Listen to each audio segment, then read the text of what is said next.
husnul khatimah itu merupakan anugerah dari Allah. Dan itu merupakan hadiah dari Allah. Karena Allah itu ketika telah jatuh cinta kepada manusia, salah satu hadiah yang Allah berikan kepada manusia yang Allah cintai, Allah jadikan bagaimana kematiannya tidak sebagaimana kematian yang biasa. Tapi Allah jadikan kematiannya adalah kematian yang husnul khatimah. Makanya dalam satu riwayat yang sahih, oleh satu keterangan dari riwayatnya Imam Ahmad diterangkan, Rasulullah bersabda, Innallaha idza ahabba 'abdan asalahu. Qalu wa ma asalahu ya Rasulullah? Qala yuwaffiqu lahu amalan salihan idza baina yadayhi wa man haulahu. Rasulullah mengatakan Allah itu kalau sudah senang, kalau Allah sudah ridha kepada manusia, Allah itu tidak memberikan kepadanya harta atau tidak memberikan kepadanya harta. Enggak. Karena tidak ada kaitan sama sekali antara harta dengan kecintaan Allah. Tidak ada sama sekali kecintaan Allah itu berkaitan tentang finansial. Tetapi Allah ketika cinta dan ridho kepada manusia, maka Allah atur bagaimana manusia itu akan mendapatkan as-salahu, pemanis di akhir kehidupannya. Para sahabat ketika mendengar itu mereka kaget karena mereka tidak tahu as-salahu itu apa. As-salahu itu dari kata asal, madu. Sesuatu yang manis yang diberikan kepada manusia di akhir hidupnya. Lalu mereka bertanya, wa ma asalahu ya Rasulullah? Apa itu yang namanya pemanis pada akhir kehidupannya?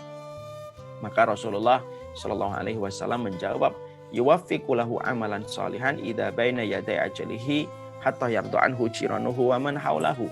Artinya pemanis itu adalah kalau ada orang yang Allah cintai, ini ambilkan ilustrasinya, ya.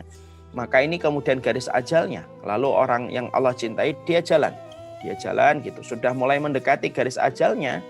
Maka Allah akan sibukkan manusia itu ketika dia telah dicintai oleh Allah akan disibukkan oleh Allah untuk melakukan ketaatan menjelang dia menginjak garis ajalnya. Sampai ketika dia sedang sibuk melakukan amalan ketaatan, dia menginjak garis ajalnya sampai dia dimatikan dalam kondisi husnul khatimah ketika dia melakukan ketaatan. Nah, disitulah kita akhirnya memahami, disitulah kita akhirnya mengetahui, insyaallah ya. Berarti husnul khatimah itu merupakan anugerah dari Allah. Dan di antara tanda husnul khatimah yaitu adalah mereka yang mampu mengucapkan di akhir kalimatnya la ilaha illallah. Maka itu merupakan sebuah tiket yang Allah perlihatkan pada kehidupan manusia. Siapapun yang mampu menjamin bagaimana akhir ucapannya adalah la ilaha illallah, tidak ada tempat kembalinya kecuali adalah surga. Dan itulah sebenarnya yang kita cita-citakan. Bagaimana kita diberikan pemanis di akhir kehidupan kita. Dan kita harus ingat, Allah itu melihat kehidupan kita pada penutupnya. Makanya Rasulullah menyampaikan pada salah satu hadis yang sahih, innamal a'malu bil khawatim. Sesungguhnya setiap amal itu tergantung bagaimana penutupnya. Sehingga memperhatikan bagaimana kesudahan dari amal kita, bagaimana melihat kematian kita nanti itu menjadi perkara yang penting. Dan itulah yang menjadikan kita akhirnya paham. Mengucapkan kalimat la ilaha illallah itu termasuk di antara perkara anugerah yang besar. Karena siapapun yang mampu memastikan dirinya mengucapkan kalimat itu di akhir kehidupannya sebelum dia memejamkan mata, sungguh Allah melapangkan kuburnya dan Allah akan mengembalikan tempat kembalinya dia menuju kepada ridho dan kepada surganya Allah Subhanahu wa ta'ala. Tentunya kita paham, tentunya kita mengerti.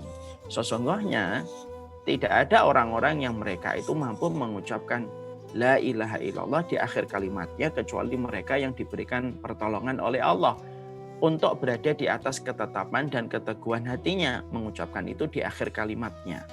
Allah menyampaikan pada surat Ibrahim, Allah mengatakan yusabbitullahu alladhina amanu bil qawli tsabit fil hayatid dunya wa fil akhirah.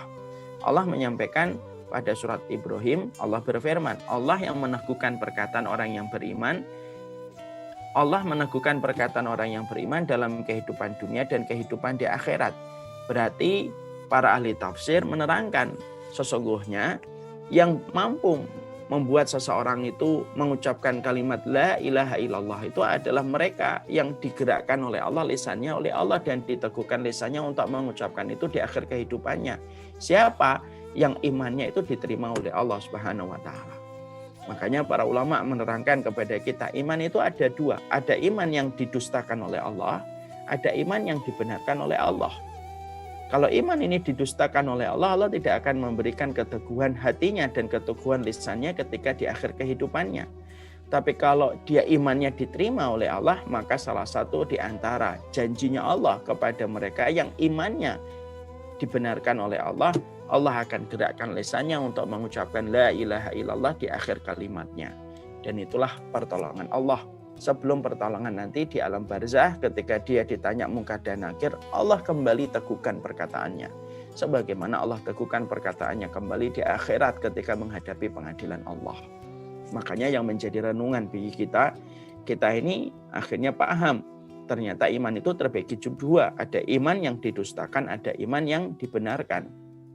Memastikan bahwasanya iman kita dibenarkan oleh Allah ini penting. Memastikan bahwasanya iman kita ini dibenarkan dan dipersaksikan oleh Allah ini penting. Karena banyak orang di antara manusia, kata para ulama, yang imannya didustakan oleh Allah tetapi dia tidak sadar kalau iman dia itu didustakan oleh Allah. Naudzubillahi min dzalik. Dan inilah yang menjadikan kita memahami pentingnya untuk mengevaluasi proses keimanan kita. Supaya betul-betul proses keimanan kita adalah keimanan yang dibenarkan oleh Allah dan dipersaksikan oleh Allah. Ustadz tadi menerangkan bahwasanya orang yang mengucapkan la ilaha illallah itu merupakan bagian dari rahmatnya Allah kepada hamba yang imannya dibenarkan oleh Allah. Kalau itu memang Allah yang menggerakkan, ngapain kita mentalkin, Ustadz? Ya dia nggak usah ditalkin, biarin aja. Mungkin ada yang bertanya semacam itu. Maka sesungguhnya korelasi ini gampang. Kita ini kalau mengetahui seseorang yang akan meninggal dunia, kan kita tidak ngerti apakah dia itu nanti dirahmati oleh Allah ataukah tidak. Tugasnya kita membantu. Tugasnya kita mengkondisikan supaya dia bisa mengucapkan itu. Apakah nanti dia mengucapkan ataukah tidak, itu antara dia dengan Allah. Kalau imannya dibenarkan oleh Allah, dia akan mengucapkan itu. Bahkan kadang-kadang bisa mengucapkan dengan lirih yang terkadang tidak disadari sama orang yang mentalkinnya pula. Kewajiban kita membantunya. Dan kita tidak bisa memastikan apakah dia nanti mengucapkan ataukah tidak. Masalah dia mengucapkan ataukah tidak itu bukan kewajiban kita. Tapi kewajiban kita sebagai keluarga terdekat ketika kita menjadi ahli warisnya, salah satu kewajiban kita itu mentalkinnya. Jadi jangan sampai salah mengambil kesimpulan. Ketika kita tadi tahu bahwasanya orang yang mengucapkan la ilaha illallah itu ditolong oleh Allah ketika imannya dibenarkan oleh Allah, bukan berarti ketika kita mendapati orang meninggal kemudian kita duduk lalu kita berkata sudah nggak usah ditalkin. Kalau dia dirahmati oleh Allah ngucapin sendiri, nggak bisa gitu.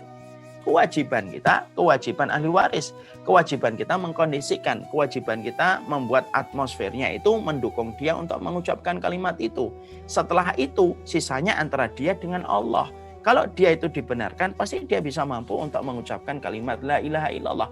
Baik itu terdengar oleh telinga kita ataupun tidak terdengar oleh telinga kita. Tapi yang jelas sesungguhnya kewajiban kita adalah mengiringi